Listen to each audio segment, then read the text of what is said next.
चंद्रयान ने खोजी चांद पर हैरान कर देने वाली चीज। साउथ पोल ऑफ मून अपने आप में रहस्यों को समेटे हुए है दोस्तों। भारत सबसे पहला राष्ट्र है चंद्रमा पर अपनी छाप छोड़ने वाला। लेकिन जब कल रात प्रज्ञान रोवर के लिए दरवाजे खोले विक्रम लैंडर ने और प्रज्ञान रोवर धीरे धीरे अपनी स्लाइड से नीचे आकर चंद्रमा की सरफेस पर विचरने लगा, तो सबसे पहले उसने अपने चक्कों की मदद से, अपने पहियों की मदद से, 6 चक्कों की मदद से उसने जो छाप वहां छोड़ी है वो इसरो का लोगो भी था और अशोक स्तंभ का चिन्ह भी था।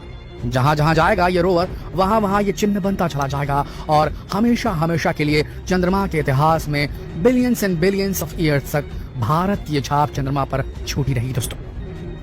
जिस तरह से चंद्रमा के गड्ढे जो कि अलग अलग उल्का पिंडों, अलग अलग एस्टेरॉइड्स, मीटियोराइट्स की टक्कर से बने हुए हैं और वो एकदम सहेज कर रखे हुए दिखाई देते हैं चंद्रमा पर, हर रिकॉर्ड हिस्ट्री का जब से उत्पत्ति हुई है चंद्रमा की तब की डेट से आज तक एकदम सुरक्षित है, क्योंकि वहां एटमॉस्फेयर नहीं है, वहां वैक्यूम है, कोई हवा नहीं है वहां पर, और इस वजह से सब कुछ एकदम सटीक, स्थिर, स्टिल और स्टेबल है। लेकिन सबसे बड़ी बात, ऐसी कौन सी चीज की खोज में निकला है प्रज्ञान रोवर और कौन सी चीज उसके हाथ लगने वाली है जिससे भारत का भविष्य हमेशा हमेशा के लिए बदल सकता है, उस बात की जानकारी हम आपको देना चाहते हैं दोस्तों इस वीडियो के माध्यम से।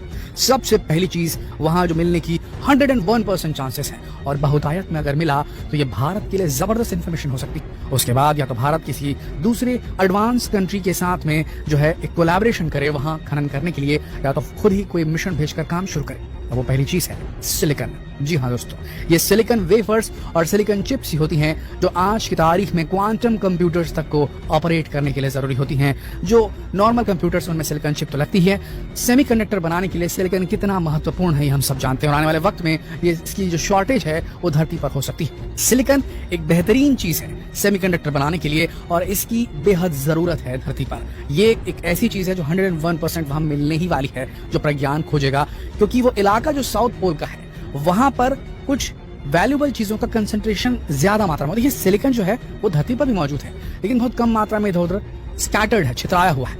अगर चंद्रमा पर चांसेस पूरे हैं वहां पर एक आध लोकेशन ऐसी मिल सकती है साउथ पोल पर जहां एक ही जगह पे बहुतायत में मौजूद है, वहां से निकालना बहुत फायदेमंद होगा। सिलिकॉन के अलावा हीलियम 3 के भंडार बहुतायत में हो सकते हैं। देखिए हीलियम 3 चंद्रमा पर मौजूद है, इसमें कोई डाउट नहीं है, लेकिन हीलियम 3 आती कैसे है? हीलियम 3 जो है ये सबसे इंपॉर्टेंट चीज पहले जान लेते हैं। हीलियम 3 जरूरी क्यों है? हीलियम 3 की मदद से धरती पर कुछ इस प्रकार के न्यूक्लियर रिएक्टर्स को ऑपरेट किया जा सकता है जिनमें न्यूक्लियर फ्यूजन हो। ये वही प्रोसेस है जो सूरज पे होती है, सूर्य पर होती है और वो पूरे सौर मंडल को अपनी ऊष्मा देता है।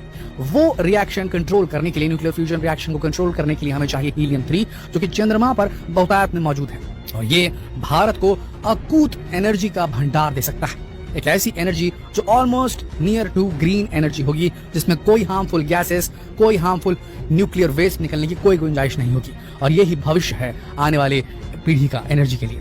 तो हीलियम 3 जो है ये भी जो है आती कहां से? सूर्य से आती है। सूर्य में जो सोलर विंड्स निकलती है वो सोलर विंड जो है, सौर जो हवाएं जिन्हें कहा जाता है, सोलर स्टॉर्म जो वहां उठते हैं, सोलर तूफान जो वहां उठते हैं, सौर तूफान, उनसे ये ट्रैवल करता हुआ सूरज से सीधा चंद्रमा की धरती पर जाके चिपक जाता है। होता क्या है कि वहां पर एटमॉस्फेयर है नहीं, इसीलिए संभव हो जाता है कि वो वहां की सरफेस पर डिपॉजिट हो जाए। धरती पर एटमॉस्फेयर काफी मोटा है, कोई भी चीज अंतरिक्ष से आती है तो वो जल के भस्म हो जाती है, तो यहाँ पर हीलियम 3 मौजूद नहीं है पर चंद्रमा में मौजूद है। बात करें प्रज्ञान रोवर की चंद्रयान 3 के पर्सपेक्टिव में, तो साउथ पोल क्योंकि पोलर रीजन है और हम सब जानते हैं कि मैग्नेटिक फील्ड जब बनाई जाती है तो पोलर रीजन्स पर ये मैग्नेटिक फील्ड एक अलग ही फॉर्म को लेती है। सब जो लाइंस है कर्व की वो कन्वर्ज करती है पोलर रीजन पे, तो जो भी सोलर विंड आती है वो एक जगह पे वहां पर कॉन्सेंट्रेटेड होने के चांसेस बढ़ जाते हैं पोलर रीजन में। तो हीलियम 3 के भंडार जो कि पूरे चंद्रमा पर फैले हुए हैं, ज्यादा मात्रा में नहीं है लेकिन वो एक साथ बहुत ज्यादा मात्रा में पोलर रीजन में मिल सकते हैं। ये 2 चीज कंफर्म है। इसके बाद तीसरी चीज है पानी।